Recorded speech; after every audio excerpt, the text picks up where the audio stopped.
नमस्कार मित्रांनो, महाराष्ट्रातील नागरिकांसाठी एक अत्यंत महत्त्वाची बातमी समोर आली आहे. उद्या राज्यभर अनेक खासगी डॉक्टर नियमित OPT सेवा 24 तासांसाठी बंद ठेवणार आहेत.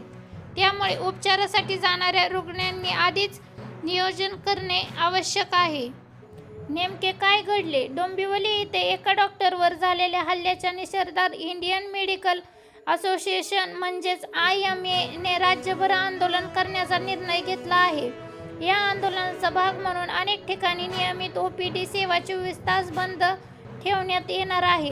मात्र याचा अर्थ सर्व रुग्णालय पूर्णपणे बंद राहणार आहेत असा नाही. महत्त्वाची गोष्ट म्हणजे आपत्कालीन सेवा, ICU, अतिदक्षता विभाग तसेच गंभीर रुग्णालयावरील उपचार सुरूच राहतील. त्यामुळे ज्यांना तातडीने वैद्यकीय मदत आवश्यक आहे त्यांना सेवा मिळत राहील. सर्वाधिक परिणाम हा नियमित तपासणी, फॉलोअप, सामान्य आजारांसाठी डॉक्टरांकडे जाणाऱ्या रुग्णालयावर होऊ शकतो.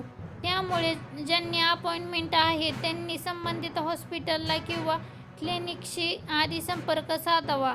IMA चे म्हणणे आहे की डॉक्टरांवरील वाढत्या हल्ल्यामुळे वैद्यकीय कर्मचाऱ्यांच्या सुरक्षेचा प्रश्न गंभीर बनला आहे. डॉक्टर सुरक्षित असतील तरच ते रुग्णालयांना अधिक चांगली सेवा देऊ शकतील अशी त्यांची भूमिका आहे.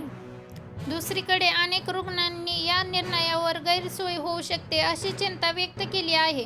त्यामुळे नागरिकांनी संयम ठेवावे आणि आवश्यक असल्यास उपचाराची वेळ पुढे ढकलावी. जर तुमच्या कुटुंबातील कोणाला उद्या डॉक्टरकडे जायचं असेल तर ही माहिती त्यांच्यापर्यंत नक्की पोहोचवा. या घडामोडीवर आम्ही सातत्याने लक्ष ठेवून आहोत. पुढील कोणतेही नवे अपडेट्स आले तर तेही सर्वप्रथम तुमच्यापर्यंत पोहोचवू. व्हिडिओ आवडला असेल तर लाईक करा, शेअर करा आणि अशा ताज्या व विश्वासार्ह बातम्यांसाठी चॅनलला सबस्क्राईब करा. धन्यवाद.